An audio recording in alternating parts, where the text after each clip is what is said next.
Sejam muito bem-vindos, sejam muito bem-vindas a mais um episódio do Farmácia Cast, o podcast do medicamento, que tem por objetivo a difusão do conhecimento científico relacionado ao medicamento e às ciências farmacêuticas. Meu nome é Alessandra e eu sou professora do curso de farmácia na Zona Oeste, e este podcast é resultado de um projeto de extensão universitária da Universidade Estadual do Rio de Janeiro. O nosso objetivo é passar informações relevantes que auxiliem na qualidade de vida e saúde de todos. Então, vamos ao episódio de hoje? Olá, sejam muito bem-vindos, muito bem-vinda ao primeiro episódio do Farmácia Cast. E no episódio de hoje nós temos o prazer de receber o professor Dr. Glaucio de Rê Feliciano. Ele é professor de Fisiologia da UERJ, mas antes de eu fazer a apresentação dele, eu vou me apresentar. Eu sou a professora Alessandra Micherla, também do Departamento de Farmácia da UERJ, e junto comigo aqui eu tenho a professora Carmelinda Afonso. Olá, professora, tudo bem? Bom dia a todos, todas e todos, tudo bem? Glaucio, é um prazer recebê-lo aqui no projeto. Então, vamos lá. O professor Glaucio, ele possui graduação em Ciências Biológicas pela Universidade Federal Rural do Rio de Janeiro. Ele tem mestrado em Biologia Humana e Experimental, Morfologia, pela Universidade do Estado do Rio de Janeiro, doutorado em Biologia, Biociências Nucleares, pela Universidade do Estado do Rio de Janeiro. Ele também é licenciado em Letras, Inglês, Espanhol, Português, graduado em Pedagogia e especialista em Ensino, Educação e Análises Clínicas. Atualmente é docente e pesquisador na área de neurofarmacologia e neuroquímica do Laboratório de Análises Químicas e Biológicas do Departamento de Farmácia da Faculdade de Ciências Biológicas e Saúde do Centro Biomédico da Universidade do Estado do Rio de Janeiro e professor titular 2 da Universidade Estácio de Sá.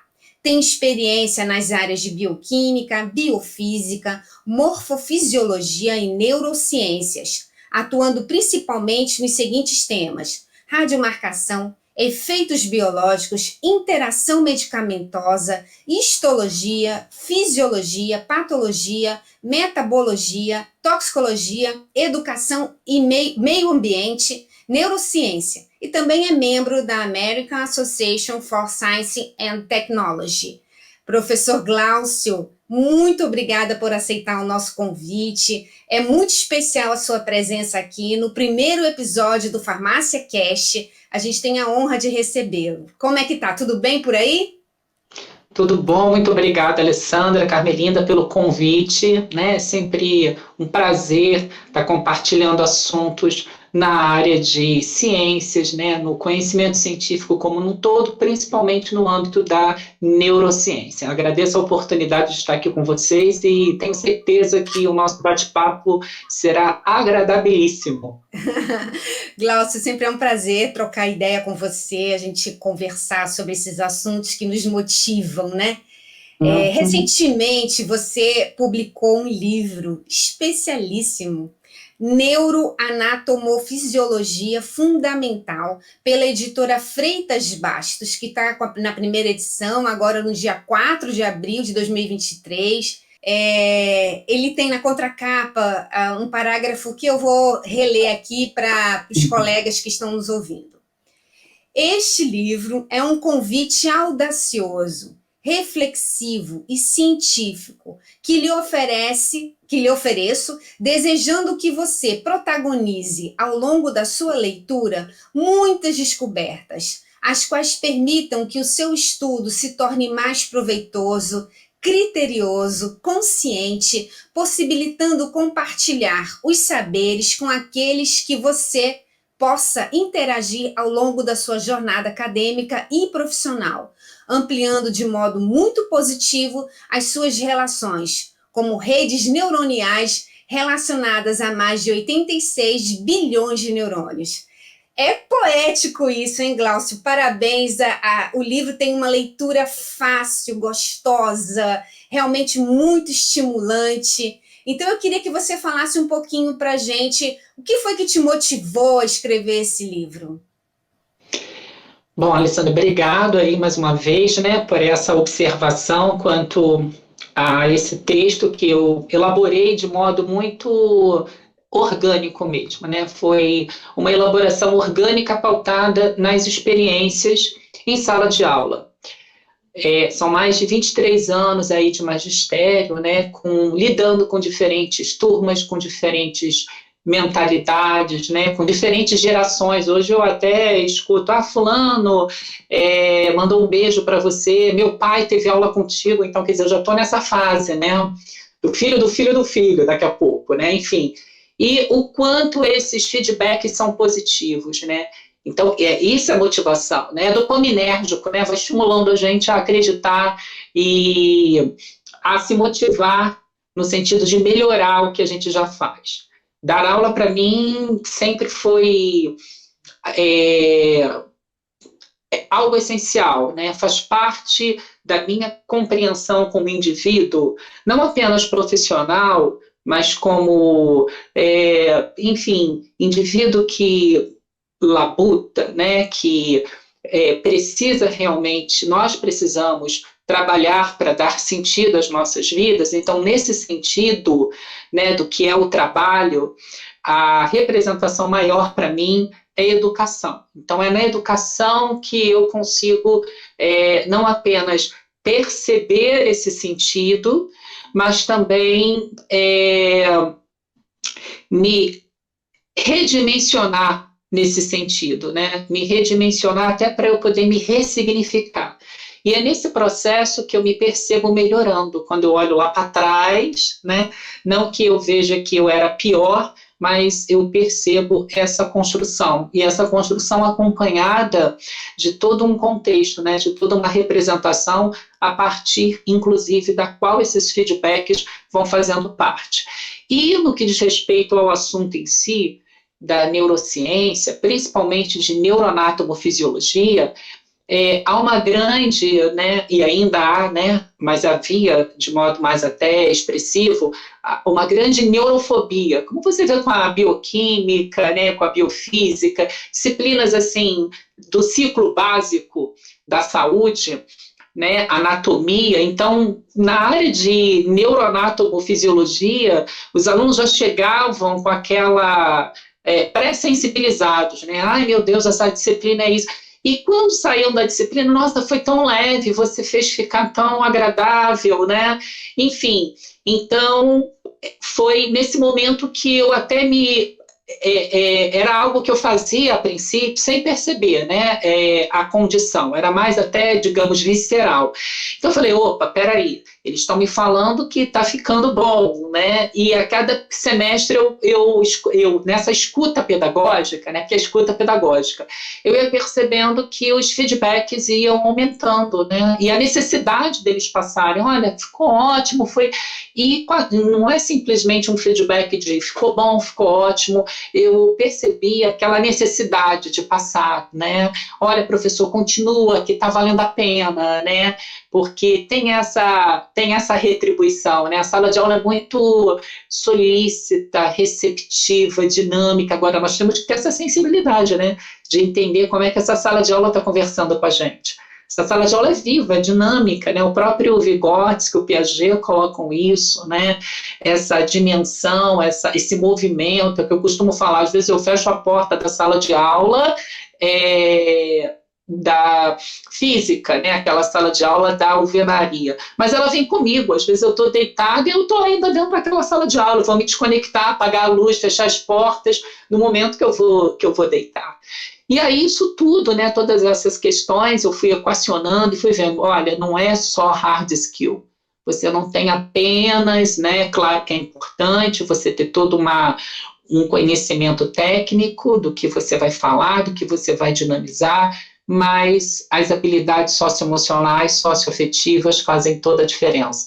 Então eu decidi fazer um livro que não fosse apenas um legado, né? Porque um livro, ele em si é um legado, né? Uma obra que a gente deixa aí, né? É diferente de um artigo científico, é diferente de um outro tipo de produção, né?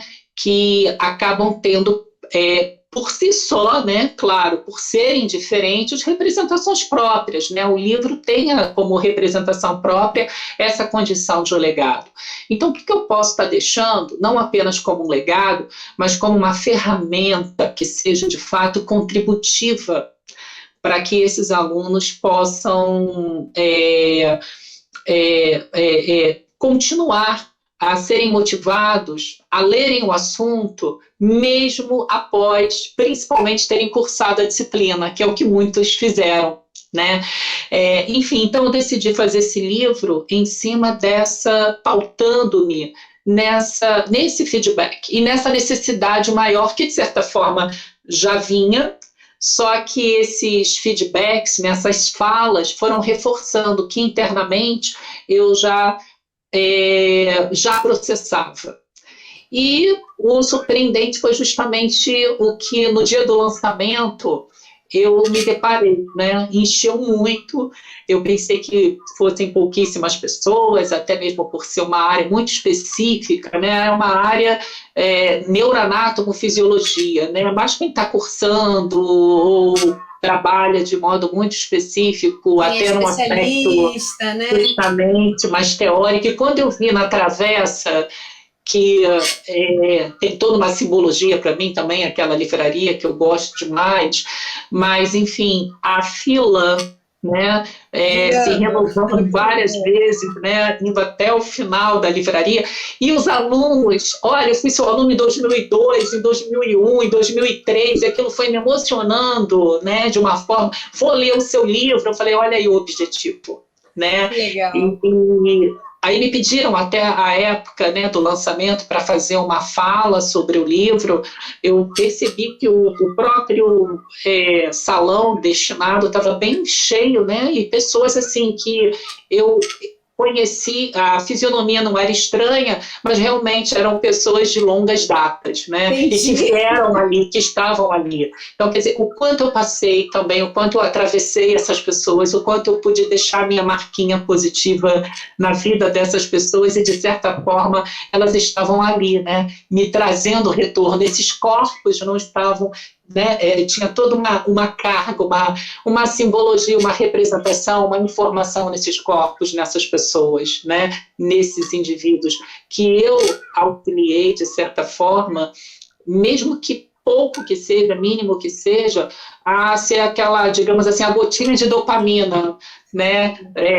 Na motivação, na emoção, na vida dessas pessoas, principalmente quanto à formação, em função até da necessidade que eu via do abraço, do deixar a palavra, olha, você foi isso, não era simplesmente parabéns, mas era e com o livro na mão, né? Olha, eu quero que você saiba, a neuro para mim sempre foi muito importante, eu segui por outra área, mas a neuro sempre ficou registrada, né, na minha vida, eu me lembro de você, então, e a associação. Então, isso para a gente que dá aula, para mim como professor, é muito importante, é um feedback muito positivo no sentido dele ser fluido, orgânico, empático, amoroso, né, e para um professor que leva tudo isso em consideração, né, eu falo como professor, educador e, sobretudo, como indivíduo, né, consciente nesse processo no qual atuo, isso não tem preço.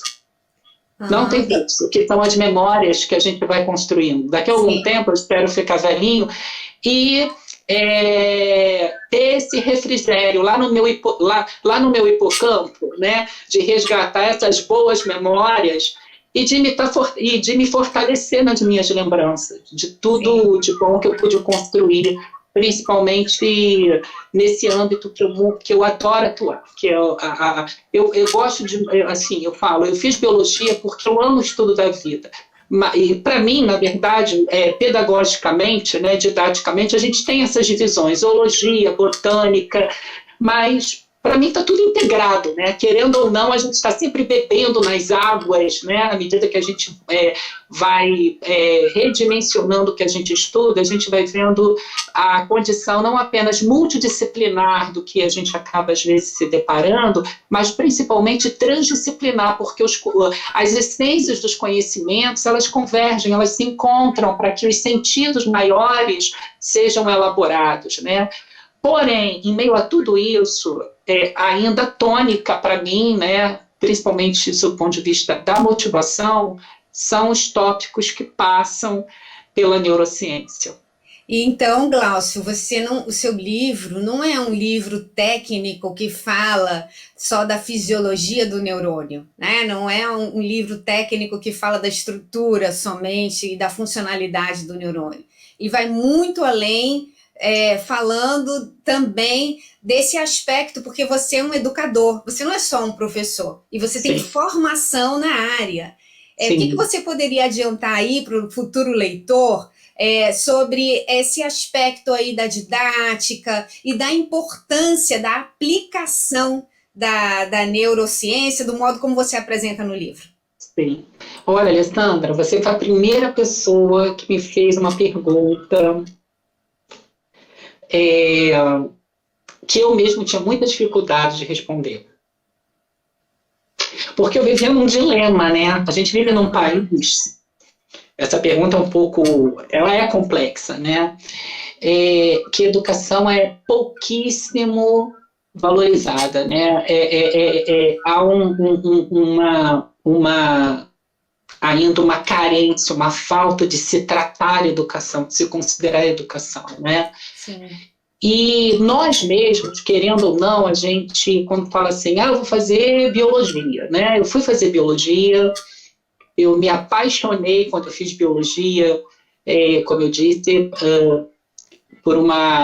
o que me motivou muito foi a professora, eu vou falar o nome dela, né? Porque eu não tenho como não falar, a professora Nádia Lima Pinheiro, que foi a minha professora de embriologia. Ela era uma educadora maravilhosa, então a embriologia também eu passei a gostar. Querendo ou não, a gente associa sempre a disciplina ao professor. E aquela mulher representou para mim, um encontro, de fato. Falei, não, estou no lugar certo. Porque eu sou da época assim, você gosta de biologia, mas por que você não faz um curso, né? Geralmente a gente tinha vai fazer biologia para dar aula, né? Por que você não faz um outro curso que a biologia também esteja presente? Vai ser professor? E era o que eu queria desde cedo, ser professor, né? E eu tinha essa dificuldade, até mesmo depois, quando eu fiz o mestrado, doutorado, né? Não, eu sou professor também. Não, mas eu sou professor, né? E tanto que as minhas formações posteriores, apesar de ter feito letras, eu fui fazer pedagogia com uma necessidade maior até, né? Porque depois também eu passei pelo curso, eu fui professor, né? Dou aula no curso de pedagogia de ensino de ciências, né? E dos PPEs, que são as práticas educacionais, né? Que são práticas maravilhosas, onde a gente pensa em metodologias de ensino, em processos de ensino, né? Enfim, então eu me motivei muito, fui fazer pedagogia, e todas as minhas outras formações vêm da licenciatura. Então eu sou professor realmente de essência, eu venho de licenciaturas. Eu fiz letras, mas eu egressei de licenciaturas, né? E por que eu fui fazer letras? Justamente motivado pela condição de eu quero escrever melhor, eu quero pensar melhor, e quero pensar de modo mais fluido. E a literatura traz isso para a gente, né? Essa condição da gente se libertar também, né? Eu falo que a literatura são os poros que a gente vai dando, né? Para que haja uma mente conectada, para que nós não sejamos corpos à deriva. Mas à frente você vai até entender isso, porque tem um spoilerzinho aí que eu estou falando, corpos à deriva. Depois, mais à frente, vocês vão entender. Então, eu falo que existem vazamentos, né? do diencéfalo, que é a parte interna do cérebro, para o telencéfalo, onde está o neocórtex, né, que é onde a racionalidade, né, a consciência tomam parte. E a literatura faz essas pontes. Então, eu sempre gostei muito também de literatura, desde a época do ensino do científico, né? Eu sou da época do científico, enfim, eu adorava lá no segundo grau, no antigo científico, as aulas de literatura, porque eu também tinha uma professora, que nem mais está aqui, de literatura, que me motivava muito. E tinha os perfis psicológicos de cada autor nos seus respectivos estilos de época. E ela trazia isso, né? Qual é o perfil psicológico desse autor, né? O que ele quis dizer. Então, a neurociência estava ali na literatura, né? Porque nós estávamos, de certa forma, tentando, né, compreender a ideia, a concepção, né? O que motivava aquele autor frente ao que ele era atravessado e frente ao que ele construía como percepção e necessidade, o que de fato ele transferia para o papel como obra, como poesia, como prosa. E aquilo me encantava, porque a gente extraía das entrelinhas ideias, e ideias que se mesclavam com a nossa também, né? Porque, de certa forma, quando você interpreta o texto, você está contribuindo também, em parte, com algo seu. Então, a literatura sempre me atravessou dessa forma, enfim. Então, esse livro, ele acaba também, né, fazendo todo esse link da minha história, das minhas ideias, né, e da minha compreensão como professor. Eu, sobretudo, hoje, me vejo, de fato, 100%, eu, digamos assim, sabe quando você assume literalmente o que você é? É quando você se apropria de si. E cada um tem o seu tempo para fazer isso, é importante, né? Hoje eu já estou com uma idade avançada, digamos assim, para esse processo, mas é o que eu falo, não tem tempo, não tem idade certa, há tempo certo, tempo. E esse tempo é um tempo seu, porque o tempo ele tem sim uma representação orgânica, subjetiva e individual, onde você aprende a lidar com os seus processos muito subjetivos, né? Processos que são muito seus, né? Processos que são subjetivos, seus, e que aos poucos você vai aceitando esses processos, você vai se apropriando desses processos e vai lidando no sentido de se permitir vivenciar esses processos. E aí tem toda uma compreensão do que você é.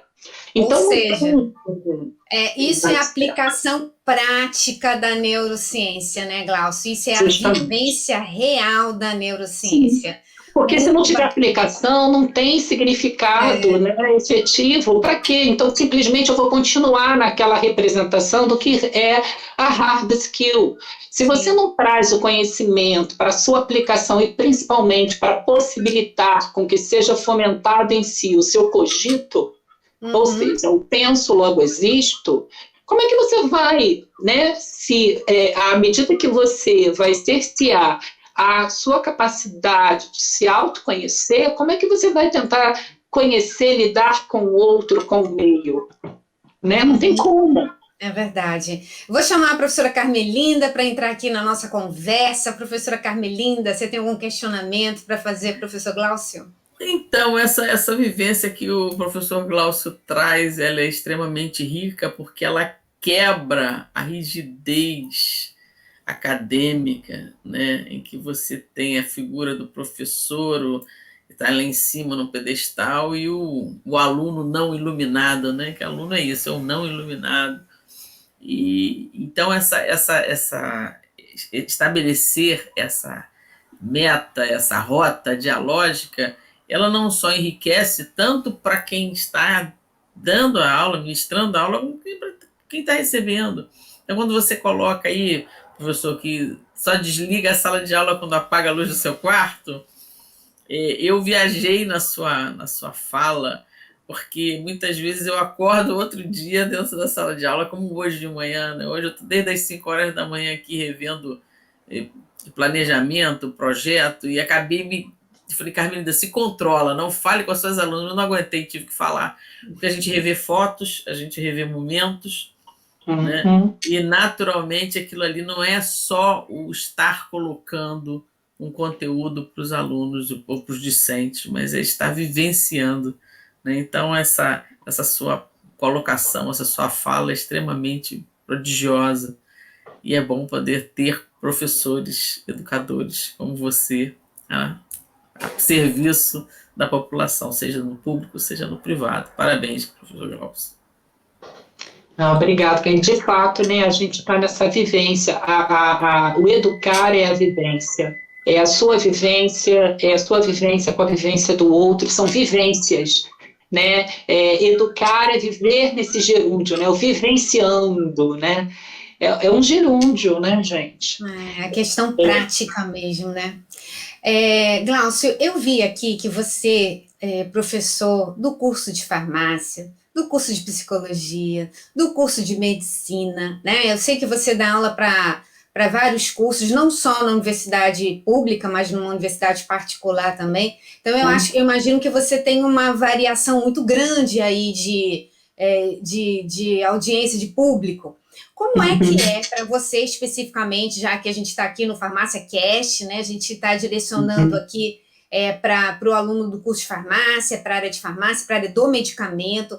Como é que é essa interação para você desse conteúdo da neurociência com o ensino de ciências farmacêuticas aplicado ao medicamento? Você poderia fazer uma comparação aí para a gente? Total, diria, né, Alessandra? Ou melhor, digo, né? Porque, veja bem, até mesmo no sentido atribuído ao medicamento, porque o aluno tem que entender, principalmente o aluno de farmácia, né, que o medicamento não se restringe apenas ao que seja uma molécula, né, quanto à sua condição é mais polar, é mais apolar, quanto à sua hidrossolubilidade, né, quanto à sua semiótica, né? Essa molécula se caracteriza como em relação à sua farmacocinética, à sua farmacodinâmica. Não é simplesmente isso, né? É um elemento, né? Uma molécula, uma substância que vai atuar num organismo, que não é simplesmente um aglomerado de células, né? É um indivíduo que é biopsicossocial, que tem as suas interações, sob o ponto de vista biológica, pautada, né, relações que são pautadas em reações químicas, em interações, e é esse medicamento que vai atuar nesses processos, impactando numa condição psíquica e, consequentemente, social. Então, os estudos da neurociência, principalmente nessa vertente da neuroanatomofisiologia, da psicofisiologia e da neurofarmacologia, da psicofarmacologia, principalmente na formação do profissional no âmbito das ciências farmacêuticas, é fundamental para que ele construa toda uma ideia mais humanizada do que representa o medicamento, né? Para que ele compreenda justamente essa tênue relação entre remédio ou veneno. Porque existe uma linha muito tênue, né? E o que é remédio, segundo a OMS? É tudo aquilo que é promotor de qualidade de vida, é fármaco, é atividade física, são as boas relações, né? O lazer. Então, entender que o fármaco, como medicamento, ele está inerente a todo esse conjunto do que representa o remédio. E é esse profissional que está atuando na elaboração desse medicamento e também na promoção desse medicamento como uma das ferramentas relacionadas à promoção de qualidade de vida, de saúde e qualidade de vida, tanto na sua representação em contexto de saúde pública e coletiva. Então, olha a responsabilidade que nós temos, né? Lá no ciclo básico, mesmo que eu esteja tratando, né, como eu faço na disciplina de Fisiologia 1, que são temas relacionados com a neurofarmacologia, com a psicofisiologia, com a neurofisiologia, da relação desses conceitos que, apesar de estarem aí, né, como conceitos mais técnicos em hard skill, quando eu falo em soft skill, dá toda uma representação no que tange a essa condição biopsicossocial do que ele está aprendendo em relação ao que ele vai estar aplicando, não apenas repercutindo na vida dele, mas na vida do coletivo. E detalhe, em nível ecossistêmico, porque esse medicamento ele tem uma representação não apenas em cada indivíduo, em cada ser humano, mas também em nível planetário, porque, veja bem, né, a redimensão desses processos, porque esses medicamentos eles serão, partindo do princípio que se tenha toda uma condição racional, é compreender que ele é metabolizado, e se ele é metabolizado, ainda os nossos corpos processam resíduos que são liberados, né, que são transferidos, porque há toda uma transferência, né, de cargas, de moléculas, né, tanto em relação ao que a gente recebe, como em relação também ao que a gente elimina, né? E em função do que a gente elimine, de como a gente elimine, do quanto seja eliminado, isso vai se repercutindo em outros níveis tróficos, né?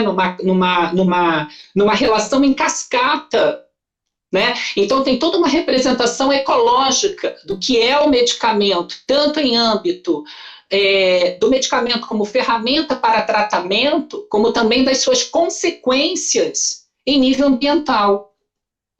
Né? Essa é uma visão que eu entendo que seja uma visão ecossistêmica, importante do que seja o medicamento. Né? Sai daquela relação tão objetiva e direta de que a molécula A pode ser aplicada para o tratamento de A, B, C, D, E, sinais e sintomas.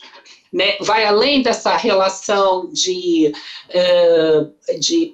concepções farmacoterapêuticas e até mesmo semióticas, no sentido de compreender a sinalização da molécula no organismo. Não que não seja importante, mas que também faz parte de outras considerações, né, que nos conduzem a uma concepção ecológica de responsabilidade de cunho planetário, nós, como indivíduos, em relação a como vamos intervir no meio. Que é importante saber que esse medicamento ele é extraído de alguma forma, né, da natureza, ele altera, ele influencia na nossa natureza orgânica, né? Nós transformamos a natureza desses medicamentos e, dependendo de como essas modificações ocorram, nós contribuímos para uma série de outras modificações fora dos nossos corpos. Contribuindo não para o equilíbrio planetário, né? Pode parecer uma coisinha pequena, mas tem um efeito mundial, vamos falar assim, né? A professora Carmelina tem um questionamento. Na verdade, nem é questionamento, é complementar, aquecer o diálogo no sentido de que tudo que a gente está vendo hoje é resultado do que se pensou lá no início do século XIX, alguns estudiosos, alguns médicos e alguns filósofos do então século, para mim, das luzes, XIX, já falavam isso. Hahnemann foi um, né? O Samuel Hahnemann, um médico alemão que foi vamos dizer assim, o fundador da homeopatia, criou esse sistema terapêutico, e ele falava que dos processos de adoecimento, o mais perigoso, o mais terrível, eram os causados pelos medicamentos alopáticos, né, que desenvolviam doenças sem diagnóstico, né, porque eram iatrogenias, a gente não sabia, não, tanta misturada de coisas que se utilizavam, e hoje a gente tem um nome para isso, que é a polifarmácia. Né? Porque é como a gente já havia conversado, Glaucio, a forma de enxergar a vida como um processo imediato, do segundo imediato, aquele segundo que vai resolver tudo para você, faz com que você tenha a vã ideia de que tomando o medicamento você vai resolver excesso de alegria ou excesso de tristeza, sim, ou algum tipo de problema. Isso leva hoje a um segmento de estudo dentro de saúde pública e saúde coletiva, que é a medicalização da saúde, né? Então isso que você está falando, hoje você tem a epidemiologia ecossistêmica, né? Porque não se pode de forma alguma desatrelar a utilização e a produção e o descarte de medicamentos. Ainda tem esse outro ponto que é severo, que é o descarte de medicamentos vencidos, né, que não existe hoje uma campanha pública para isso, né? A gente tem isso como uma disciplina também, a professora Alessandra trabalha com isso, a professora Bárbara Lorga também, a questão da descarte racional do medicamento, mas não se tem hoje política pública relacionada a isso. Ou seja, você infesta o oceano, a terra, o lençol freático, e como você bem colocou, você tem aí um impacto, não é, exponencial, né? E são externalidades que você não vai conseguir dimensionar à frente. Hoje de manhã estava vendo a limpeza dos mares, né? Já tem empresas destinadas a tirar o plástico do alto mar, está a distância, milhas de distância do continente. Então, assim é a propagação exponencial do uso não racional de medicamentos e do uso irresponsável, né, e delinquente do medicamento. Então, essa sua fala ela é muito, muito proveitosa, muito interessante nesse sentido, que a gente precisa de pensar o contrário, né, de desmedicalizar e, sobretudo, encontrar o equilíbrio dentro da gente para aquilo que a gente precisa de colher como saúde, né? Sem esquecer que saúde, como você bem colocou, é uma produção coletiva, uma produção social. Eu não faço saúde sozinha, não consigo ter saúde sozinha, não é isso nem a Carmelinda que está falando, né? A Organização Mundial de Saúde. Então é uma construção histórica, e como construção a gente precisa de olhar para trás e para hoje, para que mundo é esse que a gente está vivendo, que a gente possa ter um pouquinho mais de respeito a essas moléculas maravilhosas, eu já ia falar maravilhosas, mas que têm reações adversas graves e que têm um impacto grande no meio ambiente, com certeza, isso aí é inquestionável. E para complementar o que você disse, de fato, esse uso não racional de medicamento parte, inclusive, também de uma necessidade emergencial, porque que existem as condições, como eu falei, biopsicossociais, né? E nós vivemos em sociedades, do ponto de vista da própria representação da humanidade, pautada numa distorção completa de realidade, do que seja realidade, inclusive, de promoção de saúde. As pessoas querem de modo muito imediato, né? Em função, principalmente, dessas digamos assim, dessa própria asfixia que determinadas relações mais mercantilizadas, né, neocapitalistas, acabam impondo resoluções imediatas. Eu tenho dor para isso, eu vou tomar né? Que dor é essa? Até não se dá a possibilidade de compreender que o corpo, de certa forma, está te sinalizando que é algo de errado, para você parar e se ver, se rever.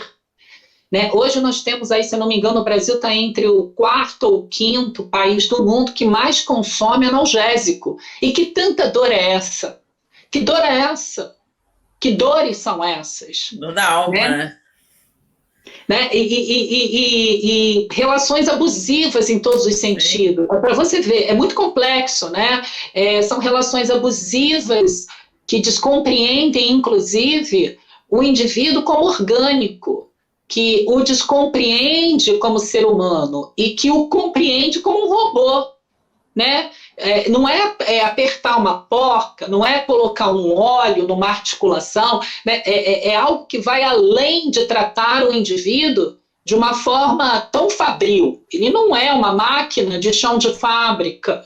Então, são muitas coisas, né? Que tipo de alimentação é essa que esse índio... Porque alimentação é remédio. E aí, por esses destratos, é mais fácil, mais prático, mais cômodo entrar com um fármaco, né, com um medicamento que muitas das vezes não seria necessário tomar tanto analgésico, né? Enfim, ainda bem que a gente tem um controle de antibiótico, porque até os anos 90 a gente estava numa situação crítica, né? Porque era uma banalização de uso de antibiótico que estávamos a esmo, né? E ainda há algo a ser muito revisto, é uma outra discussão também, né? De estarmos selecionando indivíduos, né? Sob o ponto de vista até de micro-organismos, de bactérias, que pudessem ser aí multiresistentes a todos os antibióticos que até então conseguimos produzir. Então, quer dizer, olha os impactos, inclusive, que essa condição não racional incrementa. Um ciclo de adoecimentos e de catástrofes também, né? Porque...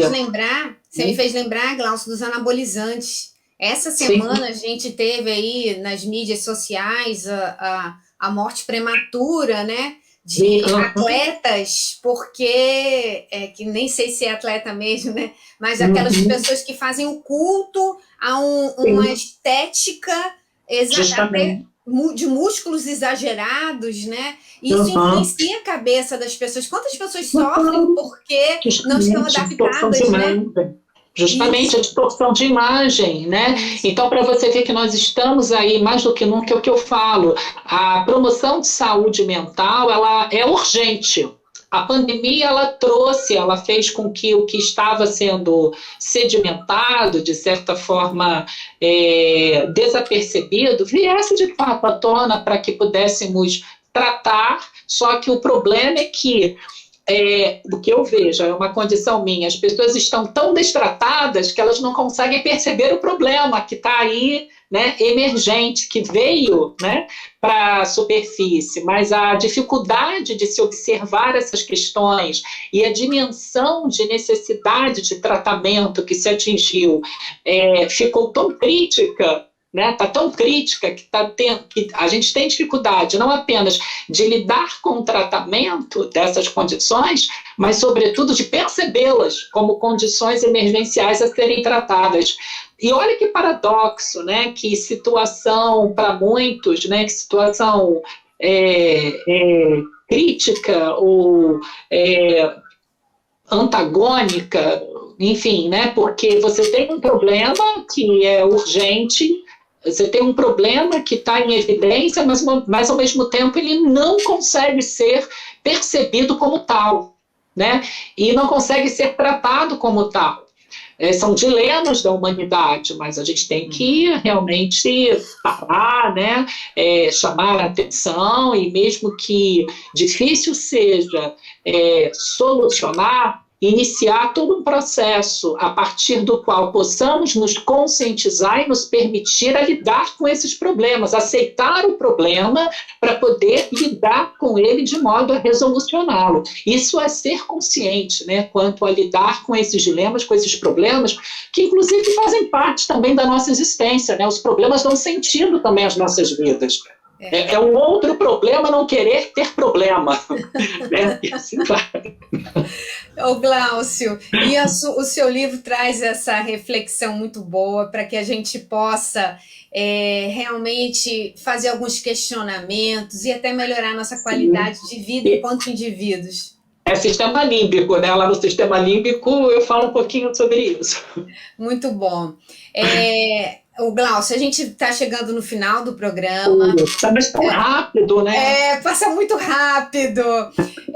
Eu queria que você fizesse algumas considerações finais e também explicasse aqui, contasse aqui para a nossa audiência onde que a pessoa pode adquirir o livro. Tá ótimo. Bom, considerações finais, difícil, né? Você fazer considerações finais aqui, né? As considerações finais é que continuemos a discutir mais, né, sobre esses assuntos que são importantíssimos. Tudo que hoje trata de promoção de saúde, principalmente saúde mental, né, qualidade de vida, é fundamental. Por quê? Porque tem a ver, sobretudo, com a nossa condição humana de continuarmos nesse planeta mantendo o nosso sentido de humanidade, para que a gente não chegue a situações que comprometam a nossa própria condição de existência como Homo sapiens sapiens. Né? E a educação está aí, contribuindo para isso. A educação auxilia a dar sentido, o conhecimento científico é colaborador, né? Para que tenhamos aí todas as metas, todos os protocolos, todos os fomentos para que continuemos a pensar e a executar novas ferramentas, novos procedimentos visando a promoção de qualidade de vida, possibilitando com que possamos construir cenários sociais melhores, menos adoecedores.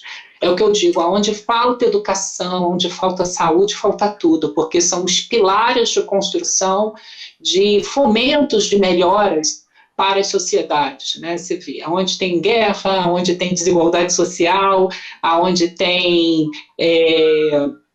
uma série de doenças não tratadas, há um povo completamente destratado, desprovido de assistência, vítima de todo um descaso, de todo um desamparo, principalmente nas bases de educação e de saúde. E nós, como sujeitos humanos, somos responsáveis por tudo isso, né? Porque o nosso fomento quanto a sermos protagonistas e colaboradores dessas melhoras, por exemplo, estão aqui.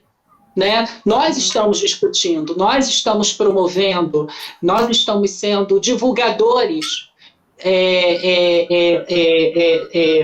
desses assuntos, né? Desses tópicos que, para quem, é o que eu falo, a gente fala para 100, mas pelo menos um dali vai conseguir levar, né, vai conseguir ser o difusor daquela informação para outras mentalidades, para outras pessoas, para outros contextos. E aí que se reforça a nossa condição de termos atitude, né? De exercermos, de fato, as nossas competências humanas, né? Porque o que é uma competência? Conhecimento, habilidade, atitude e valor. Então, para a gente ter a mudança que a gente quer, para a gente atingir esse valor, não basta ter o conhecimento. Conhecimento é importante? Mas precisamos ter a habilidade para que a gente possa colocar em prática, para que a gente veja o resultado. Isso é competência. E as competências são construídas em conjunto.